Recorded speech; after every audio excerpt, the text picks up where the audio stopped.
자, 여러분 반갑습니다. 자, 이제 우리 실무의 마무리 편으로 접어들고 있습니다. 교재 499페이지부터 갑니다. 자, 교재 499페이지가 이제 중개 실무의 한가운데입니다. 영업활동과 거래계약의 체결 이렇게 돼 있죠. 자, 원래 중개 실무를 왜 하지요? 실제 업무. 실제 업무는 계약을 체결하기 위해서 하게 됩니다. 그래서 계약을 체결하려면 뭐를 잘해야 됩니까? 영업활동을 잘해야 됩니다. 그래서 교재 499조 영업활동과 그리고 거래계약의 체결이니까 영업이 잘 되면 계약이 체결될 겁니다. 자, 여러분 계약이 체결이 되면 무슨 실무가 기다리고 있습니까? 실제 업무, 계약서 작성의 의무가 기다리고 있을 겁니다. 그래서 실무의 가장 중요한 파트다 이런 뜻이죠. 자, 제일 상단 학습 가이드 가볍게 작은 것이 한번 읽어보겠습니다. 중개 실무에서는 영업활동을 어떻게 하느냐에 따라 거래계약의 체결 여부가 결정이 되는데, 그러므로 AIDA 원리, 이를 아이다의 원리라 합니다. 또 셀링 포인트를 최대한 활용하여 클로징을 유도하여야 되는데, 또한 거래계약서는 정확하고 명확하게 기재하여 차후에 발생될 수 있는 분쟁을 예방하라. 이렇게 이제 가볍게 단원을 소개해 줍니다. 뭐 영어가 많이 들어가 있죠. 그래서 영업활동, 우리는 이를 중개활동 과정이라고 합니다. 자, 이제 본론으로 들어가서 제1절 부동산의 판매 과정부터 출발을 합니다. 자, 여러분 지금 공부는 실무를 하고 있습니다. 그러면 실무란 무엇입니까 하면 실제 업무를 실무라고 합니다. 예를 들어서 물건을 파는 사람 값, 사는 사람 을 사이에 계공사가 중개를 해서 영업을 잘하면 계약이 체결이 되겠죠. 그래서 지금 실무를 가고 있는데, 첫 번째 실무를 하려면 1번 부동산의 판매 과정을 알아야 한다. 이제 이렇게 이론으로 가르칩니다. 자, 앞에 번호 답니다. 물건과 고객의 확보, 앞에 1번 달아봅시다.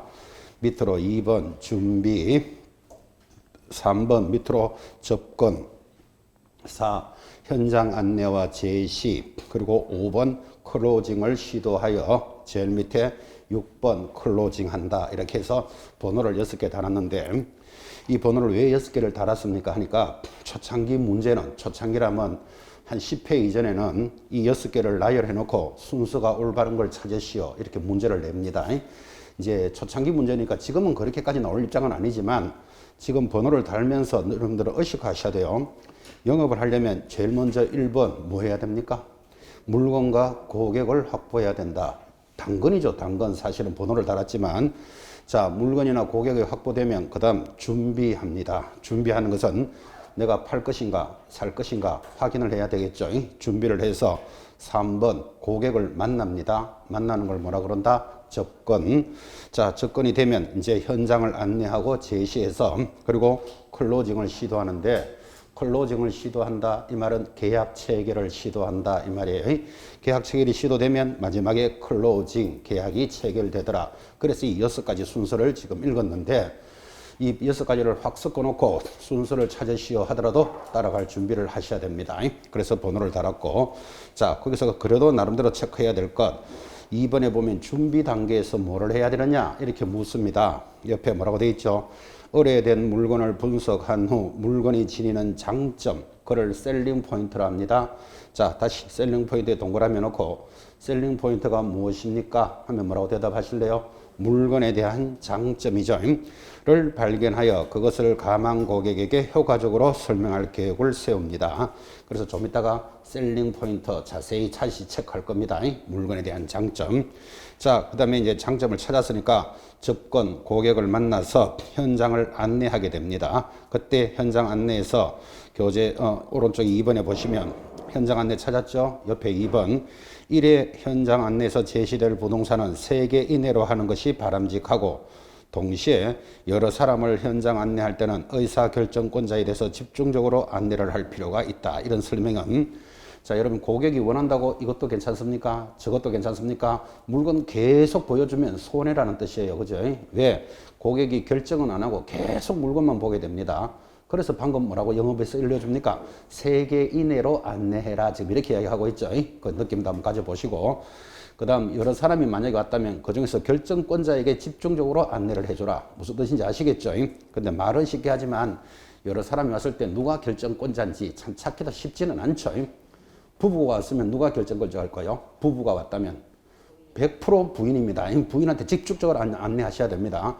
남편에게 실컷 소개 다 해놓고 남편이 마음에 들어도 부인이 갑시다 하면 집에 가버립니다. 그냥. 그래서 결정권자가 누군지라는 의미도 한번 들어보시는 시간. 자, 그렇게 해서 이제 클로징을 시도하여 마지막에 클로징하는 절차를 지금부터 공부를 합니다.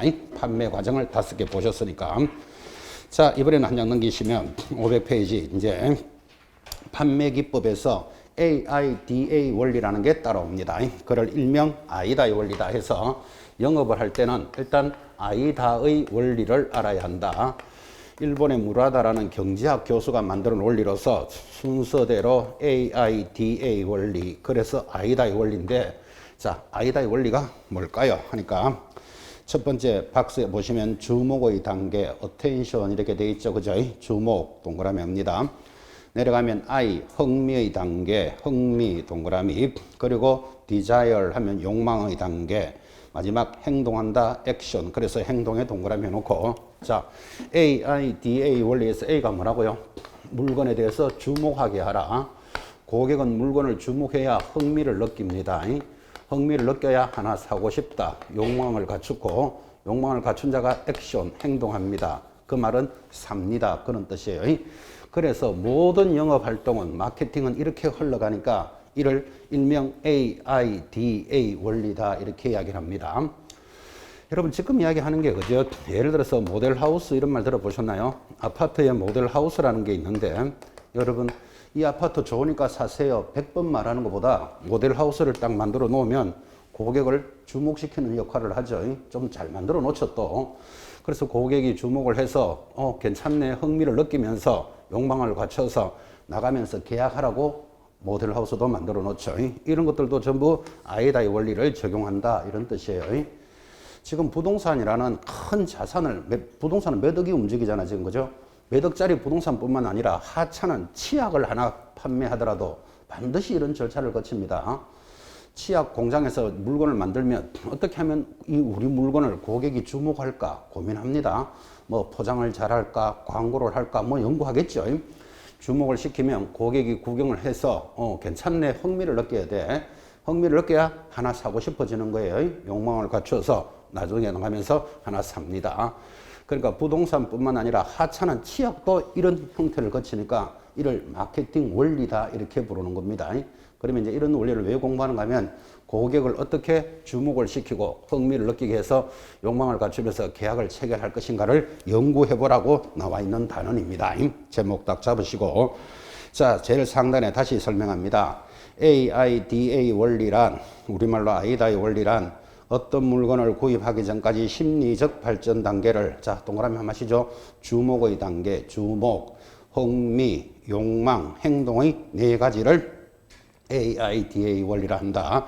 자 여기서 이제 마케팅 이론이 자꾸 발전을 하니까 한계가 더 들어오더라고요. 자 그래서 제일 위에 제목 판매 기법으로서 AIDA 원리 할 때 AIDA 옆에다가 S를 하나 딱 박습니다.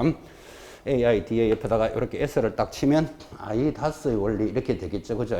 그래서 행동을 하고 나면 고객이 S의 단계로 접어드는데 S라는 것은 만족의 단계다 이런 뜻이에요.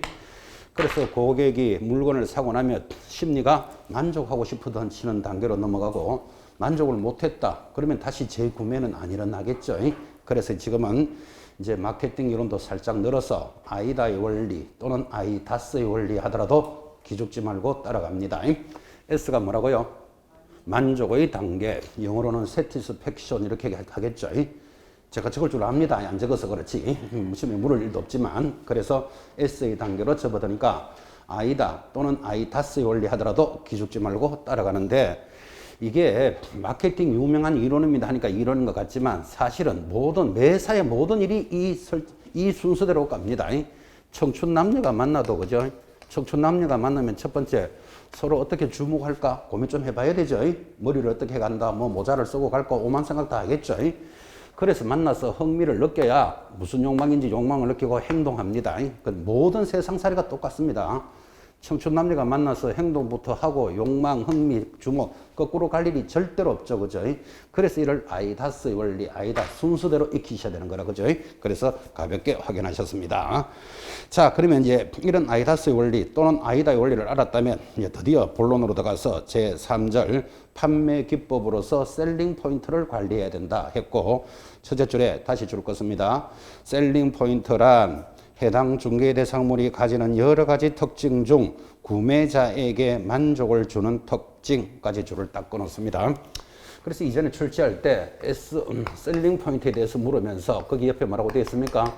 우리말로 굳이 번역을 하면 판매 소구점이다 이렇게 되어 있죠. 사실은 영어로 되어 있는 것보다 우리말로 옮긴 게 더 어렵습니다. 판매 소구점 할 때 판매를 할 때 소, 이 말은 나의 소원은 할 때 소자예요. 소. 그 다음에 구는 구하다 할 때 구자니까 판매를 할 때 고객이 바라는 점을 판매 소구점 또는 셀링 포인트라는데, 누가 바라는 거라고요? 구매자가 만족을 느끼는 점이다.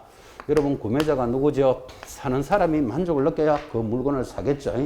그래서 셀링 포인트는 구매자, 사는 사람에게 만족을 주는 점이다. 그런 뜻이에요. 자, 그때 판매 소구점이라고 하는데 하단에 보시면 개공사는 셋째 줄입니다. 의뢰받은 물건에 대해 조사 확인 과정에서 여러 가지 특징과 장점을 파악하는데 이 중에서 구매자에게 다시 또 나오죠. 구매자 동그라미. 구매자에게 가장 만족을 줄 만한 특징을 따로 정리하여 이를 집중적으로 부각시켜서 강조하게 되면서 구매자의 구매 의욕을 증진시켜 계약 체결로 이루게 한다. 그래서 셀링 포인트는 중요하다 이런 말이에요. 자, 지금 고객이 바라는 점이 셀링 포인트, 즉 판매 소구점인데 여러 가지가 있지만 시험하고 관련되는 것은 오른쪽 상단에 세 가지를 제시합니다. 자, 오른쪽 세 가지 법률적 측면의 셀링 포인트, 법률적 동그라미. 두 번째 경제적 측면, 경제적 동그라미. 그리고 밑에 기능적 또는 기술적 측면, 거기 동그라미. 세 가지 정도가 시험에 꾸준히 잘 나옵니다. 자, 첫 번째 순서를 좀 달리해서 고객이 바라는 점은 첫째, 기술적 측면에서의 셀링 포인트가 있더라. 두 번째, 경제적 측면에서의 셀링 포인트도 있고, 세 번째, 법률적 측면이다 해서 이제 교재가 제시가 되어 있는데 사실은 이거 말고도 많이 있습니다. 이 물건에 대한 장점은. 근데 시험하고 연결되는 게 대략 한 세 가지다. 좀 이렇게 들어왔는데 지금 전달하는 게 이거죠. 셀링 포인트는 사는 사람에게 만족을 주는 점이니까 살 사람이 만족을 해야 물건을 사게 되죠. 자, 그러면 고객이 바라는 점이 물건에 대해서 여러 가지 측면이 있더라 이 말이에요. 자, 대표적으로 기술적 측면 또는 기능적 측면은 어떤 겁니까? 하니까 예를 들어 기술적인 것은 자재가 고급스럽다 또는 배관이 잘 돼 있다 혹은 동선이 우수하다 이런 것들을 우리는 기술적, 기능적인 면이다 그래요. 여러분, 같은 아파트라도 이 아파트 좋으니까 사세요 이렇게 말하는 것보다 이 아파트는 동선이 편리합니다 이렇게 말하면 고객이 그걸 좋아하는 점이 있겠죠. 동선이 편리하다 이 말은 구조가 좋다 이런 표현이겠죠. 또는 자재가 고급스럽다, 배관이 잘 되어 있다 이런 것들을 강조하는 것을 기술적 측면이다 이렇게 이야기합니다.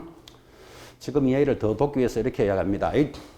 70대 노부부가 있습니다. 40평대 아파트 크게 살다가 자식들은 다 나가고 두 사람만 사는데 아파트가 크니까 썰렁하잖아, 그죠? 그래서 개공사인 여러분에게 와서 한 20평대 아파트를 하나 구해주세요 하고 의뢰가 왔다면 그 고객이 바라는 점이 뭘까요? 정신없이 이 아파트 학군이 좋은데요 이런 소리에서는 날 새는 거죠 지금, 그죠? 구조 20평이어도 구조가 잘 되어 있습니다. 동선이 편리합니다. 이렇게 이야기해야 그 사람이 사든지 말든지 할 거잖아요, 그죠? 그래서 고객이 바라는 점이다. 지금 이 개념을 익히는데 이 기술적인 면에서 이런 것도 굉장히 중요하죠. 예를 들어서 목욕탕, 욕실이 이태리 대리석으로 되어 있습니다. 이거 좋아하는 고객들이 있습니다. 그래서 자재, 배관 이런 것들을 강조한 것을 기술적 측면이다 라고 말한다면, 자, 경제적으로 고객이 좋아하는 게 뭘까요? 대표적으로 가격이 싸게 나왔다. 그죠? 자, 이 땅 좋으니까 사세요 이렇게 말하는 게 아니고 이 땅은 가격이 싸게 나왔습니다. 그거 좋아하는 고객이 있겠죠. 또는 임료가 뭐죠? 새가 잘 나갑니다. 이거 사놓으시면 새가 잘 나갑니다. 이거 좋아하는 고객도 있을 거예요. 또는 수요 공급의 문제, 지금 안 사면 없습니다. 이런 것들이 경제적 측면, 이런 것들은 현장에서 많이 쓰고 있죠. 원래 안 사면 이 물건 없다. 이런 것들이 수요 공급 측면입니다. 수요 공급. 동선 이런 것들은 시험에서 다 걸었습니다. 예를 들어서 수요 공급은 무슨 측면이냐 이렇게 묻습니다. 경제적 측면 이 정도 이야기 하시겠죠. 지금 이 이야기가 구매자에게 만족을 주는 건데 밖에 나가면 그죠? 중개업을 하시는 분들은 거꾸로 영업하는 사람 많습니다. 개공사 자기가 만족하는 걸 설명합니다. 예를 들면 이 아파트 진짜 괜찮습니다. 사세요. 여러분 이런 들어봤나요? 이거 너무너무 괜찮습니다. 가만히 있다 보면 그렇게 좋으면 자기가 사지. 왜 고객 보고 자꾸 사라 그럴까요? 자기가 만족하는 점을 자꾸 설명한다니까 진짜 괜찮습니다. 너무너무 좋습니다. 이런 이야기 그죠? 그렇게 영업하는 거 아니다 이 말이에요. 고객이 바라는 점을 설명해 줘라. 그래서 고객이 바라는 점이 여러 가지 측면이 있더라. 지금 이렇게 가고 있는 거예요. 자, 법률적인 측면은 어떤 걸까요? 예를 들어서 이 아파트는 예를 들어서 양도세가 면제됩니다. 취득세가 감면되는 겁니다. 그게 뭡니까? 세법을 강조하는 거죠. 세법에 관련되는 것으로서 고객이 만족하게 만듭니다. 그래서 법자 들어가는 건 다 법률적이죠. 공법 사항이 좋다. 뭐 예를 들어서 그린벨트 이런 말 들어보셨나요? 그린벨트가 개발 제한 구역이잖아. 그죠? 이 땅 좋으니까 사세요. 그렇게 말하는 게 아니고 이 땅 내년에는 개발 제한국이 해제됩니다. 그러니까 좋으니까 사라 이런 뜻이죠. 그죠? 공법적인 내용을 가지고 고객을 설득한다. 그런 뜻이에요. 또는 소유권의 진정성 이런 것들이 법률적 측면 안 되겠습니까? 소유권의 진정성이라는 것도 이런 거예요. 여러분은 가격이 너무나 좋고 그죠? 진짜 위치도 괜찮고 좋은 아파트였는데 주인이 소유자가 어느 놈인지 모르겠다. 예를 들어서 압류, 가압류 막 이런 게 막 엉켜 들어가 있어가지고 이게 누구 건지 모르겠다. 그러면 그런 물건 잘 구입할까요? 안 할까요? 잘 구입 안 하게 되죠. 그러니까 이 아파트는 소유권이 진정되어 있습니다. 안전합니다. 이런 것도 법률적인 측면에서 강조할 수 있는 것들이죠. 그죠? 그래서 여러 가지 측면들을 제시하는데 시험을 가볍게 물을 때는 이 정도로 물었겠죠. 다음 중 경제적 측면에서 셀링 포인트는 자재나 배관을 강조하는 것이다. X. 이 정도는 찾아내셔야 되겠지. 그죠? 기술적 측면에서 가격, 임료를 강조한다. 이런 식으로 출제를 한다. 이 말이에요. 그래서 이거 지금 암기하는 거 아니죠. 기술적 하니까 자재, 배관, 동선, 경제적, 가격, 임료 이런 걸 암기하는 게 아니고 어떤 측면을 가지고 강조하느냐를 의식해 보는 거예요. 자, 만약에 지금 이 지문들이 어느 정도 이해가 되어 있다면 이 지문의 답을 어떻게 하실래요? 출제된 문제예요.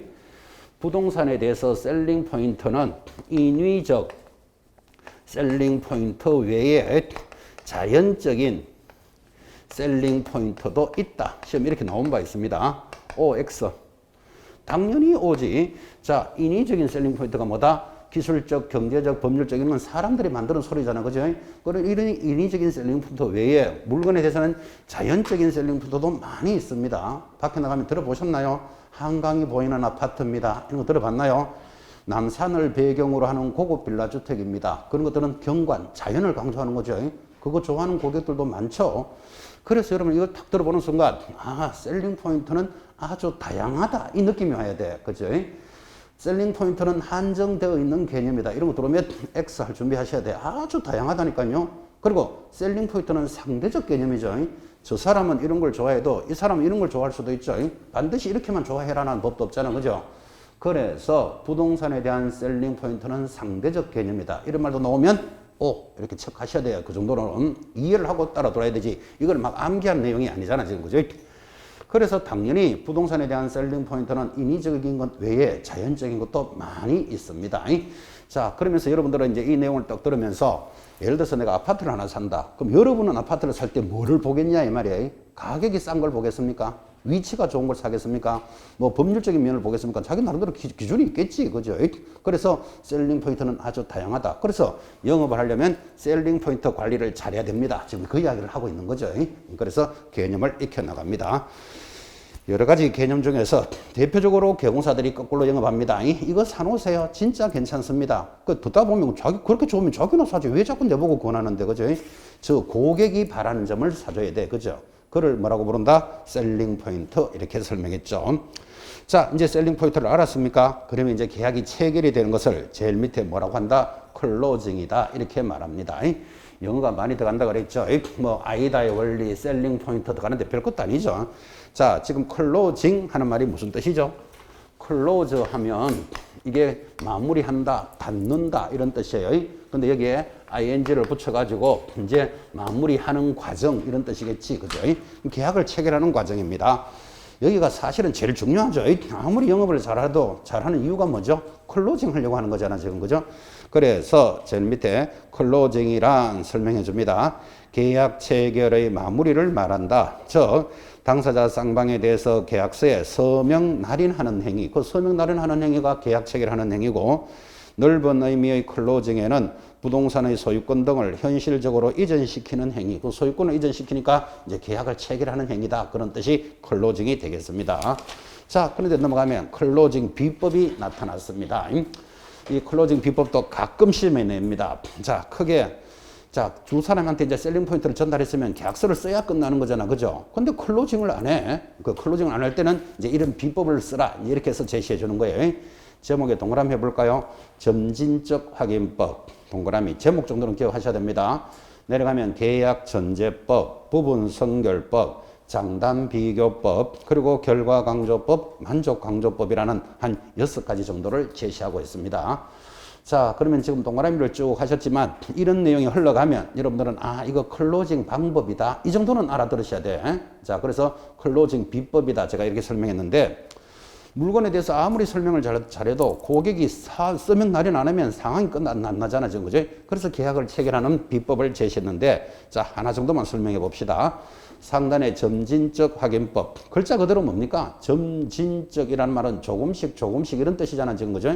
자, 오른쪽. 고객이 우선 안심하고 동의할 수 있는 질문부터 하면서 계약을 유도하는 클로징 방법인데, 이는 물건이 갖는 특징이나 고객이 좋아하는 조건을 하나하나 예시 확인하면서 의사결정을 할 수 있게 해준다. 지금 이런 말을 하고 있어요. 그래서 점진적 확인법이라는 것은 조금씩 확인하니까 예를 들어서 설명한다면 어떤 고객이 아파트를 하나 사주세요 하고 왔습니다. 근데 5억짜리를 사달라 그랬어요. 그러면 이제 물건이 마음에 들었고 계약만 체결하면 끝나는데 개공사가 계약서를 작성 안 하니까 고객 보고 5억 있습니까? 이렇게 물으면 고객이 가슴이 출렁합니다. 설사 5억짜리를 사러 왔더라도 5억이면 자기 전 재산이 지금 움직이기 때문에 함부로 결정을 못 한다니까요. 그래서 점진적 확인법에 나서는 동의할 수 있는 질문부터 하라 이랬잖아. 그죠? 예를 들면 계약금 1,000만 원 준비되어 있습니까? 이 정도는 대답하기가 좀 편하잖아. 그죠? 그래도 명석이 아파트가 사겠다고 온 사람은 계약금 한 1,000만 원 정도는 준비되어 있겠죠. 그러면 마음에 들어 하면 계약금 1,000만 원 준비되어 있습니까? 이렇게 물어서 계약금은 있는데요 하면 자, 계약서 씁시다. 이렇게 들어가라 이 말이죠. 5억 있어요. 이렇게 물으면 가슴이 툭 떨어진다니까 그 사람. 그죠? 그래서 동의할 수 있는 질문부터 하면서 이 말이 점진적 확인법이다. 그런 뜻이에요. 이런 내용들은 사실은 살아있는 교육이기 때문에 이 파트를 잘해줘야 돼. 여러분이 아무리 시험을 잘 쳐서 학교에서 나가더라도 현장에서 계약을 잘해야 되잖아. 그죠? 근데 지금은 이런 살아있는 교육 자꾸 하고 있으면 시험이 안 된다니까. 우리는 시험부터 되어야 뭐가 시작되잖아. 그죠? 그래서 이제 이런 단원이 가볍게 지나갈 뿐이지 여러분들은 내용은 중요하다는 걸 이해하셔야 돼요. 자, 두 번째 하나 해볼까요? 계약 전제법이라는 비법이 있어요. 제목이 뭐죠? 계약을 전제로 한다. 이렇게 돼 있잖아. 그죠? 자, 옆에 계약을 전제한 질문을 던져 좋은 반응을 보일 때 클로징 절차로 진행한다. 그래서 좋은 질문을 던진다는 말은 계약을 전제로 합니다. 자, 지금 이제 부부간에 와서 물건에 대해서 셀링 포인트 등을 설명하니까 두 분이 고개를 끄덕끄덕거리면서 이제 물건을 만족해 합니다.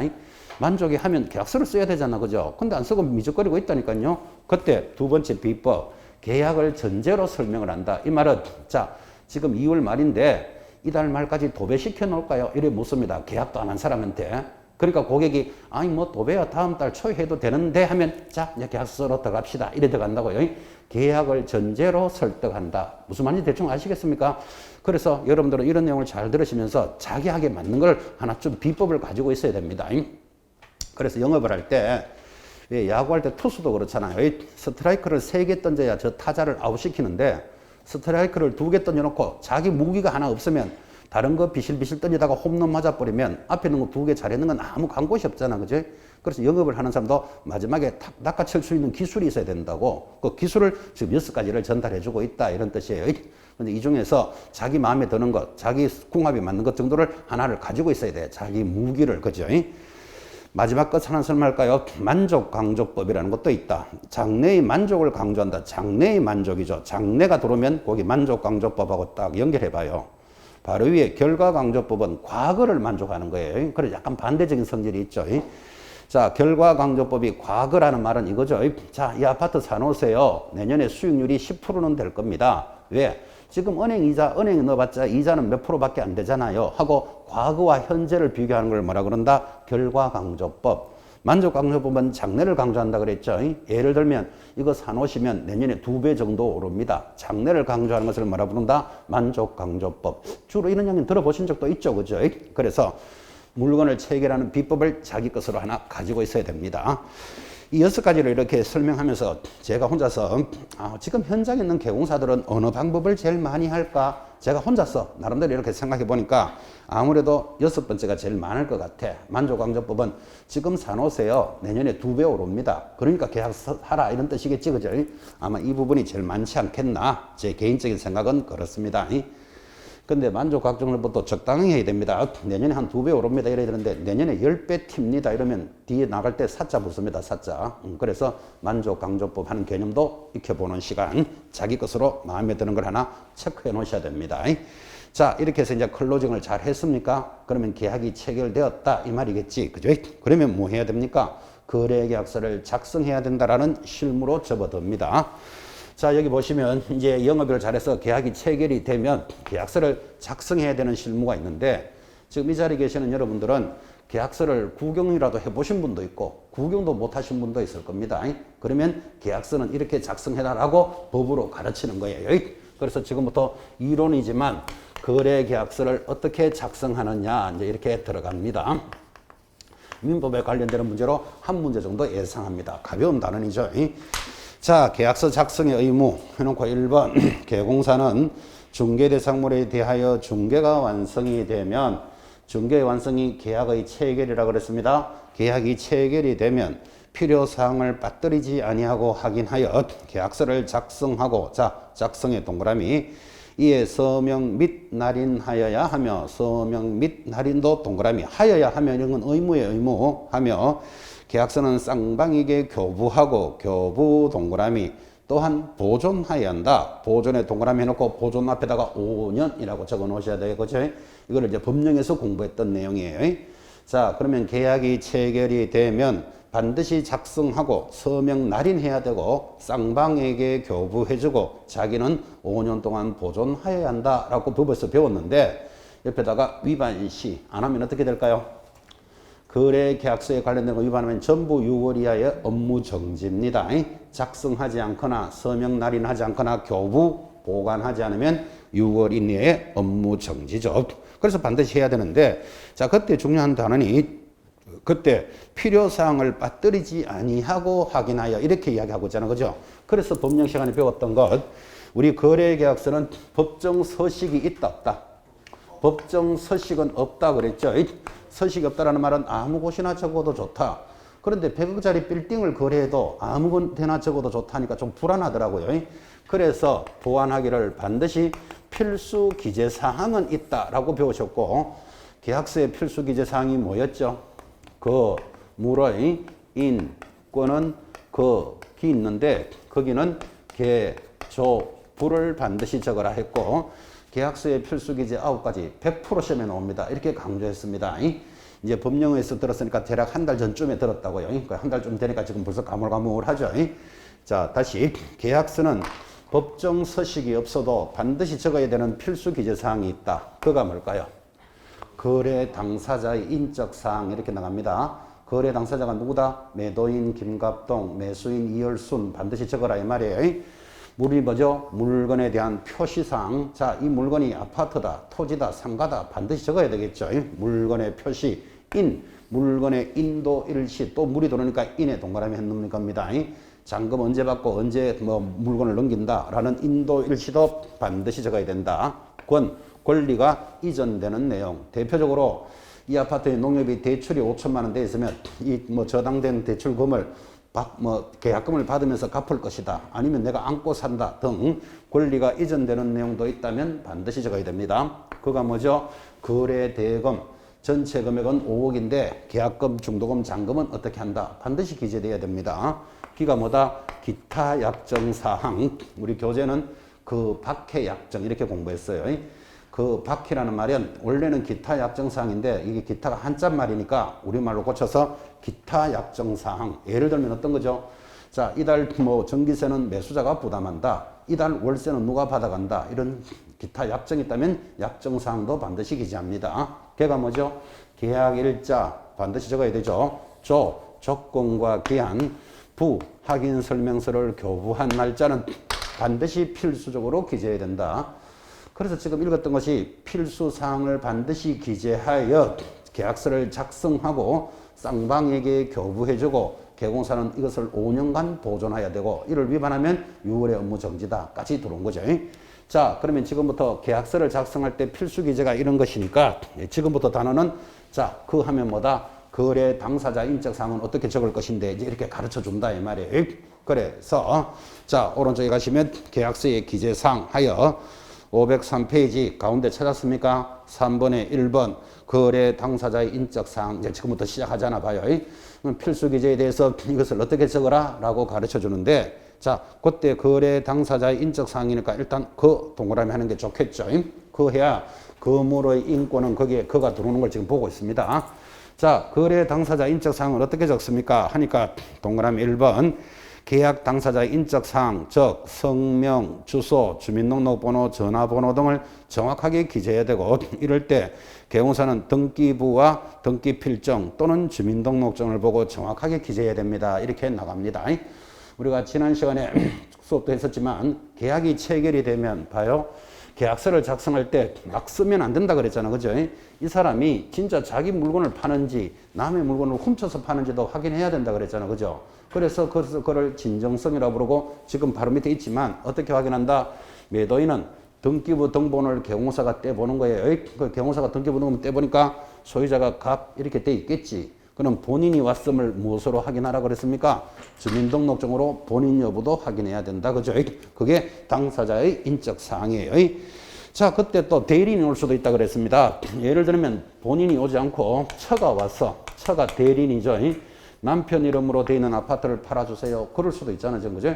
그럼 대리인이 왔을 때는 어떻게 확인해야 되느냐? 밑에 동그라미 2번. 이건 중요하다 그랬어요. 자, 대리인이 있는 경우에는 대리인의 진정성 여부를 확인하는데 위임장 등의 관계 증빙 서류를 첨부하여 확인하라. 이렇게 했으니까 대리인 처가 왔을 때는 뭐를 확인해야 됩니까? 옆에 받아쓰기 합니다. 본인의 인감이 첨부된 위임장 이렇게 적어놓습니다. 대리권의 여부는 부인임을 설명하면 된다 이러면 틀려요. 본인이 누구죠? 남편의 인감이 첨부된 위임장으로 확인합니다. 그래서 당사자 인적사항에서 체크하셔야 될 내용이었습니다. 자, 그러면 두 번째 내려니까 물건의 표시. 자, 여기 들어오죠. 그 물 할 때 물건의 표시 들어왔습니다. 물에 동그라미 해놓으시고. 자, 이 물건이 토지인지 아파트인지 상가인지를 적는데 동그라미 1번. 물건의 표시는 무엇을 기준으로 한다? 대장을 기준으로 한다. 대장을 기준에 동그라미. 대장이 뭐죠? 토지대장, 임야대장, 건축물 대장을 대장이라 합니다. 이 대장을 기준으로 하되 자, 물건이 토지인 경우에는 소재지, 지목 면적을, 건물인 경우에는 가옥번호, 구조, 면적, 청수, 건축연도 등을 기재합니다. 자, 이건 뭐 가벼운 내용이니까 가볍게 보시면 되는데 중요한 게 2번 별표예요. 내내 실무에서 강조했지만 대장상 면적과 등기부상의 면적이 서로 다르다면 줄 것입니까? 대장상 면적을 기준으로 한다. 굉장히 중요한 표현이죠. 자, 토지대장에 100평이다. 면적이, 그죠? 지금은 100평 거지 않고 100제곱미터 이렇게 해야 되는데, 자, 토지대장에 100평이면 등기부에도 100평이 돼 있어야 되잖아요. 근데 등기부상의 면적이 서로 다르대. 다르면 개공사는 무엇을 기준으로 한다? 대장상 면적을 기준으로 한다. 굉장히 중요한 표현입니다. 실무에 A, B, C라고 그랬습니다. 실무에. 자, 기왕이면 그 오른쪽 여백에다가 적습니다. 소유자가 다르면 이렇게 받아쓰기 해놓고 지금 면적이 다르면 대장을 기준으로 한다고 했죠. 근데 오른쪽에 적기를 소유자가 다르면 적었습니까? 등기부를 기준으로 한다. 굉장히 중요한 표현이죠. 요즘. 자, 이 토지에 소유자가 김갑동으로 대장에 나타나는데 등기부도 김갑동이 되어야 되잖아. 그죠? 등기부는 2열순으로 되어 있다니까 같은 땅에. 그러면 앞으로 영업을 하실 때 중개를 할 때 누구를 기준으로 해야 되느냐? 이 문제죠. 권리자에 관한 소유권에 관한 것은 뭐가 우선이다? 등기부가 우선이다. 이게 실무의 ABC입니다. 자, 그리고는 이제 셋째 줄에 실제 면적을 중앙회가 기재하는데 후일의 분쟁을 예방하기 위해서는 줄 거 봅니다. 대장상 면적과 실제 면적을 모두 기재하는 것이 바람직하다. 즉 토지 대장에는 100제곱미터인데 실제는 98제곱미터입니다. 다르다면 그렇게 두 개를 다 기록해 주라 이런 뜻이겠죠. 분쟁을 예방하기 위해서. 자, 그리고는 이제 별표합니다. 또한 이게 판례입니다. 면적에 대한 또한 거래 면적을 몇 제곱미터당 얼마 원으로 표기하여 수량을 지정한 매매에서 실제 면적이 부족할 경우에는 줄 걸까요? 감액 청구권을 행사하기가 바람직하다. 이런 말이 흘러갑니다. 자, 지금 이건 무슨 말인가 하면 면적을 적는데 대장이 기준이라 그랬죠. 그런데 자, 이 토지가 서울특별시 관악구 신림동 신림동 17번지에 있는 토지입니다. 100제곱미터다. 그리고 이것을 1억에 구입했다. 자, 계약서 이렇게 적으면 돼. 물건에 대해서 표시를 할 때는 서울특별시 관악구 신림동 17번지에 있는 토지 100제곱미터를 1억에 샀다. 이렇게 적으면 되는데, 자, 이렇게 계약서를 작성해 놓고 샀는 사람이 직접 가서 청량을 해보니까 90제곱미터 밖에 안 나와요. 그 물건이 모자란다 이 말이잖아. 그죠? 그럼 물건이 모자라면 어떡할 건데? 라는 문제가 있으니까 토지 100제곱미터에 1억 원 적어놓고 갈로 열고 제곱미터당 얼마? 100만 원이다 라고 적어주는 것이 좋겠다를 지금 줄 것이었다고. 그래서 몇 제곱미터당 얼마 원 이렇게 적는 것을 수량 거래를 적은 것이다 그런 뜻이에요. 이렇게 하면 예를 들어서 100제곱미터를 샀는데 90제곱미터 밖에 안 하면 10제곱미터가 모자라잖아. 그죠? 그것에 대해서 뭐를 하기가 좋다?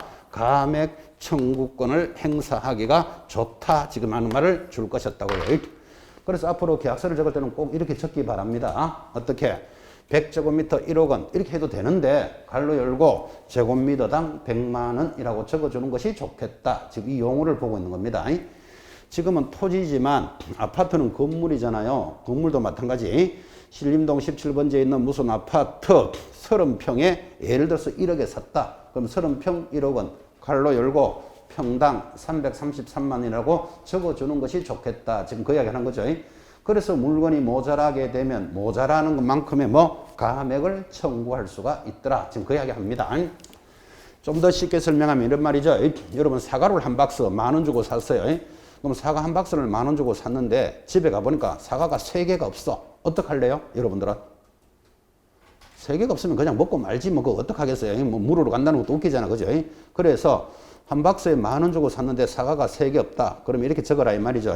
사과 한 박스에 10,000원 갈로 열고 한 개당 500원 이렇게 적어주는 것이 좋겠다. 그러면 3개 값을 청구하기가 좋다. 지금 이 말을 설명하는 거죠.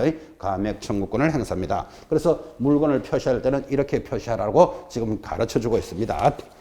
자, 세 번째가 뭐죠? 물건의 인도 일시와 권리 이전의 내용. 자, 여기 거물의 인권은 지금 순서대로 나가잖아요. 자, 인도 일시 인 동그라미 옆에 권리 이전의 내용 권 동그라미. 자, 1번 해당 물건의 인도 시기와 인도 조건 및 인도 방법 등을 계약서에 기재하는데 특히 중개 물건의 인도와 등기 이전은 다르므로 그 인도 시기를 명확하게 해야 된다 라고 설명해 주니까 가볍게 읽으시기 바랍니다. 이제 중요한 게 밑에 내려가면 4번입니다. 거래 금액과 계약금의 지급에 관한 사항. 자, 거래 금액 할 때 역시 그에 동그라미 놓고 여기까지 왔습니다. 거물의 인권은 할 때 그가 뭐다? 거래 대금에 관한 내용이 출발했고 금액이 중요하죠. 자, 여기서 특별히 계약금에 관한 사항은 시험에 잘 들어옵니다. 밑에 2번 계약금 찾았습니까? 계약금에 동그라미 놓고 자, 계약금은 거래의 이행을 명확하게 하기 위하여 매수인이 매도인에게 지급하는 것으로서 줄여놓을 걸까요? 거래 관행상 10%를 지급하는 것이 보통이다. 이게 이제 판례입니다.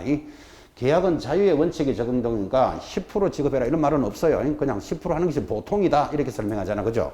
자, 그때 이은 계약금의 성질은 계약 성립의 증거로 보는 정약금의 동그라미. 정약 계약금 돼 있죠? 동그라미.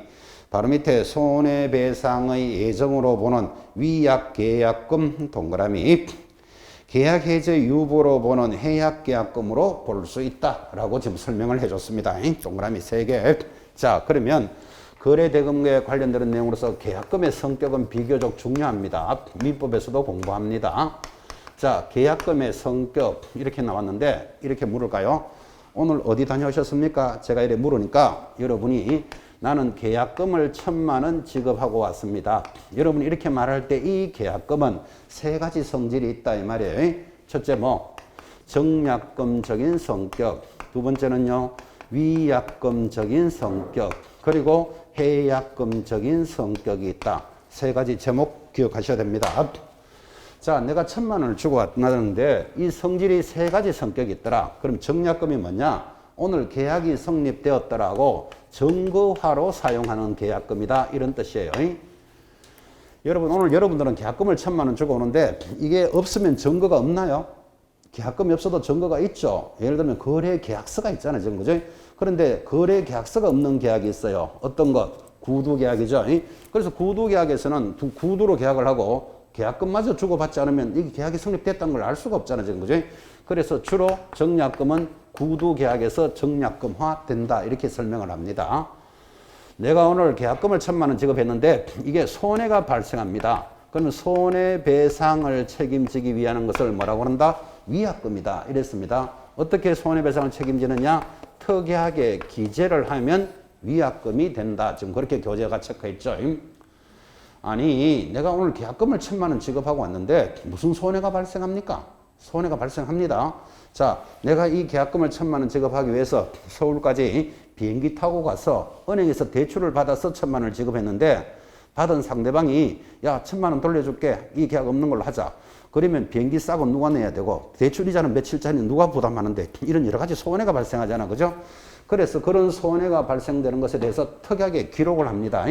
어떻게 일방이 해약을 하면 대출이자 얼마를 물어주기로 하고 등등등 특이하게 기재하면 되는데 그렇게 구질구질하게 적기가 어렵잖아요. 차비는 얼마고 뭐 이자는 얼마를 부담하고 이렇게 다 구질구질하게 적기 어려우니까 일방이 해약을 하면 500만 원을 물어주기로 하자. 그러면 거기에 전체를 총괄하는 거예요.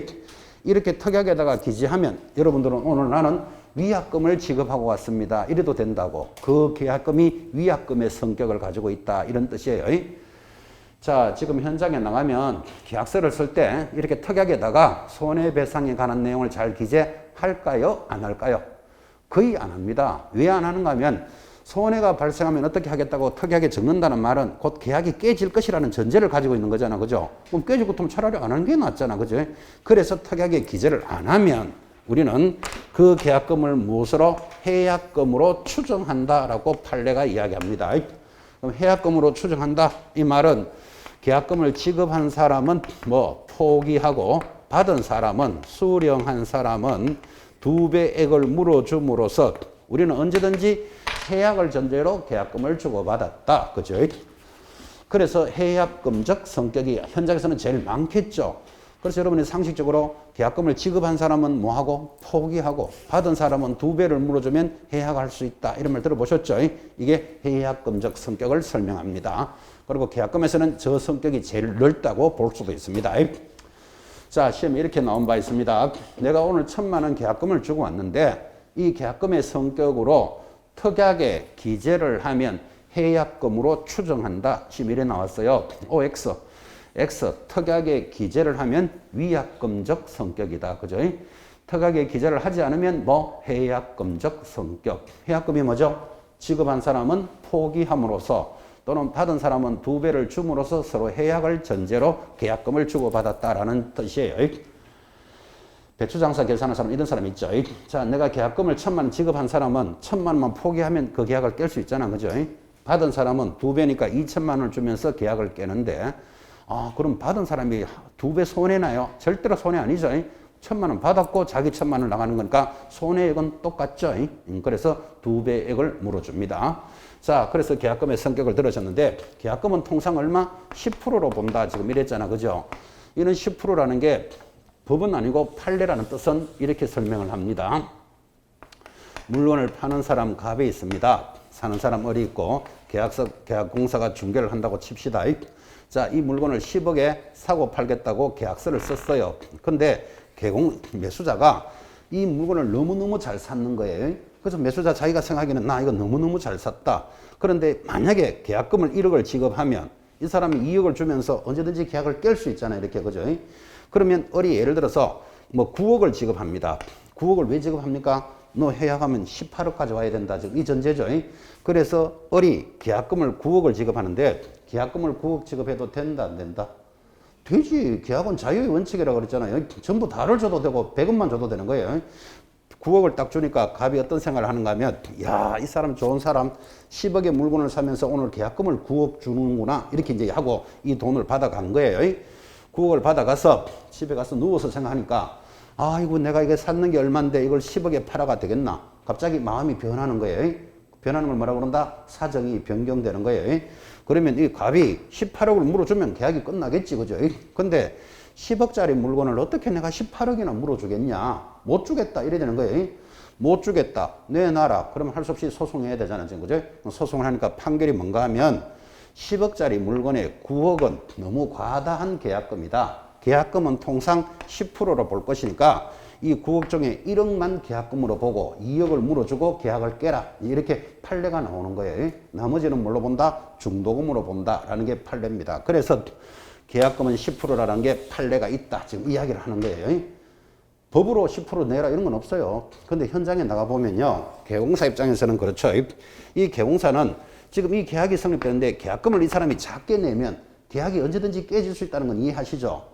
10억짜리를 거래하면서 계약금을 500만 원만 낼게 이런다니까요. 왜? 막 포기해도 500만 원이잖아요, 지금. 그죠? 그래서 계약공사 입장에서는 계약금이 작게 들어가면 계약이 불안하다고 이게. 그래서 계약공사는 무조건 계약금이 많이 들어가야 거래가 안전해지잖아, 그죠? 그래서 예를 들어서 여러분들이 매수자가 계약금 500만 지급할게요 하면 계약공사가 뭐라고 얘기하면 안 됩니다. 법으로 10%입니다. 이런 말 잘합니다. 그럼 여러분 법으로 10%면 갈로 열고 아니다, 판례다 이렇게 설명하셔야 돼요. 그죠? 법으로 10%라는 건 없다는 뜻이에요. 그죠? 그래서 계약금의 성격도 여러분들은 한번 짚어보셨습니다. 자, 금액 중에서 계약금은 중요합니다. 나중에 다음번 수업에서는 오른쪽에 하면 중도금 이런 것도 한번 체크를 할 겁니다. 자, 505페이지 넘어가니까 다섯 번째 계약일자도 기재해야 된다. 당연하죠. 계약일자 당연히 기재해야 됩니다. 내려가면 6번 조건과 기한이 있다면 조건과 기한, 그리고 7번 또 중개대상물 확인설명서 교부일자도 반드시 기재하는데 이 보기보다 7번이 시험에 잘 나옵니다. 다음 중 거래계약서의 필수 기재 해놓고 중개대상물 확인설명서 교부일자 이게 답으로 많이 돌았습니다. 자, 마지막 8번 그 밖의 약정사항도 기재해라. 그 밖의 약정사항이 첫째 뭐가 있습니까? 제일 밑에 1번 당사자 간에 특약이 있으면 특약사항도 계약서에 기재하고 매도인의 줄거봅니다. 담보 책임의 동그라미, 그리고 과실의 기속, 위험부담 등도 기타 약정사항이 있으면 적는데, 자 넘어가서 506페이지 그때 가장 중요한 게 2번 담보 책임은 하고 들어오죠. 이거 민법의 계약법에서 배웁니다. 자, 담보 책임은 다시 줄 거 놓고 번호 답니다. 1. 법정 책임이며 법정 앞에 1번, 2번 옆에 무과실 책임이고 무과실 책임 2번 달아놓습니다. 바로부터 두 줄 내리면 다만 찾았습니까? 강행규정은 아니므로 앞에 3번 달아놓습니다. 그래서 우리는 이것을 담보 책임이다 이렇게 부르는데, 자, 계약법에서 그래도 중요한 게 매도인의 담보 책임이죠. 담보 책임은 여러분 이렇게 공부합니다. 물건의 하자에 대해서, 자, 물건을 사고 팔았는데 물건의 하자에 대해서 담보 책임을 집니다. 이때 하자에 대한 담보 책임은 정확하게 우리 민법은 매도인의 담보 책임이다 이렇게 부릅니다. 매도인이 누구죠? 물건을 파는 사람이죠. 파는 사람은 물건에 대한 하자 담보 책임을 첫째 법정 책임이다. 번호 다루셨죠? 법정 책임이며 2번 무과실 책임이고 3번 강행규정은 아니다. 지금 이렇게 체크를 하셨는데, 자, 강행규정은 아니다. 이 말은 임의규정이다. 이 말이에요. 이 매도인의 담보책임 이 세 마디는 반드시 암기하셔야 됩니다.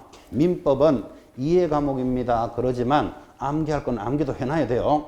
자, 다시 물건을 파는 자에 대한 매도 책임은 첫째 무슨 책임? 법정 책임이다. 두 번째 무과실 책임이며 세 번째 강행규정은 아니다. 강행규정은 아니다를 다른 말로 뭐 임의규정이다 이런 뜻이에요. 세 마디 암기하셔야 돼요. 자, 암기를 했다면 설명을, 자, 물건을 팔았는 사람에 대한 매도인의 담보 책임이 법정 책임이라는 것은 계약서에 기재하지 않아도 책임져야 돼요. 이렇게 설명합시다. 여러분이 아파트를 샀어요. 샀으면 매수자잖아요. 그래서 이사를 들어갔는데 일주일 만에 비가 막 오니까 베란다에 물이 막 새는 거예요. 그럼 물건이 이제 하자가 있다는 말이잖아, 그죠? 베란다에 물이 막 새면 여러분 어떻게 해야 돼요? 수리를 해야 되지. 수리를 하니까 수리비가 1,000만 원 들어갔어요. 그러면 매도인한테 가서 당신이 하자 있는 물건을 팔아서 내가 1,000만 원의 손해를 입었으니까 1,000만 원을 물어주세요. 그러는 거예요. 그러니까 매도인이 뭐라고 말하는가 하면, 야, 그런 것들은 계약서에 적어 놓지 않았잖아. 그래서 난 책임을 못 지겠다 하면 안 된다 이 말이에요. 하자 담보는 법정 책임이다. 계약서에 기재하지 않아도 져야 되는 책임이다. 그죠? 더 센 말이 무과실 책임이라는 말은 과실 책임이 아니다 이 뜻이잖아. 그죠? 그러니까 예를 들어서 파는 사람은, 매도인은 지금 비가 많이 와서 손해가 발생했는데 이 비를 누가 많이 오게 했느냐? 난 잘못한 게 없다. 그럼 비를 어느 놈이 많이 오겠는데 하느님이 많이 오겠구나. 그럼 하느님이 책임져라. 그럴 수는 없는 거라고. 그죠? 그래서 팔았는 자는 무과실 책임이다. 과실이 없어도 책임져야 돼요. 그렇게 말이 얼마나 세냐 이 말이에요. 계약서에 기재하지 않아도 져야 되고 또 과실이 없어도 책임져야 돼. 그러면 굉장히 세게 나가다가 세 번째 싹 피하잖아요. 강행 규정은 아니다 이렇게 갔잖아. 그죠? 강행 규정이 아니라는 말은 특약으로 배제할 수 있다 그런 뜻이에요. 특약으로 배제하거나 책임을 경감한다라는 말은 이런 거예요. 아파트를 내가 팔았어요. 매도인이고 여러분이 샀는데 자 10년쯤 지나서 매수자가 찾아옵니다. 왜 찾아오는가 하면 가스보일러가 고장났는데 책임지시오. 무슨 매도인이 보일러 고장났는 거 10년 전에 고장났는 것도 책임져야 된다. 이건 여러분이 봐도 좀 웃기죠. 그러니까 특약에다가 가스보일러는 1년이 지나면 묻지 않기로 하자라고 기재할 수도 있다. 이 규정은 강행 규정이 아니기 때문에 이렇게 설명하는 거예요. 그래서 임의 규정이라는 뜻이에요. 세 마디 일단 암기해 놓으셔야 됩니다. 매도인의 담보 책임은 첫째 법정 책임이며 무과실 책임이고 강행 규정은 아니다. 즉 임의 규정이다까지를 암기해 놓고 앞으로 민법에서도 잘 들으셔야 됩니다. 이런 것들이 우리 사회에서는 이렇게 만나죠. 여러분 신차를 사봤습니까? 새차 사보셨나요? 새 차를 사보시면 이렇게 나오죠. 5만 킬로에 3년간은 무상수리 책임지겠습니다. 이런 거 보신 적 있죠? 여기에 특약으로 배제하잖아 봐요. 그러니까 여러분이 새 차를 샀는데 여러분 잘못이 아니고 새 차가 굴러가다가 턱 섰어요. 그럼 하자가 생겼잖아요. 그죠? 여러분이 쾅 박아서 하자라는 건 자기가 책임져야 되는데 내가 차를 샀는데 가다가 섰다니까요. 그러면 팔았는 사람, 차 생산회사는 5만 킬로에 3년까지는 책임지겠다. 이 말은 이거를 지나면 책임 안 지겠다는 뜻하고 같아요. 그래서 요즘은 자동차 회사들이 세져가지고 이제 기술이 좋으니까 8만 킬로에 5년간 이렇게 자꾸 이게 숫자가 늘어나죠. 이 정도까지는 무상 책임진다는 뜻이에요. 그만큼 자신 있다는 뜻도 되겠지. 그죠? 어쨌든 특약으로 배제하고 있다는 것도 현재 사회에서는 만나는 겁니다. 자, 계약서를 작성할 때 기타 약정사항에서는 매도인의 담보 책임은 굉장히 중요한 표현입니다. 여기까지를 정리했습니다. 자, 10분 쉬었다가 이번에는 507페이지 전자계약하는 것을 공부합니다. 10분 쉬었다 갑시다.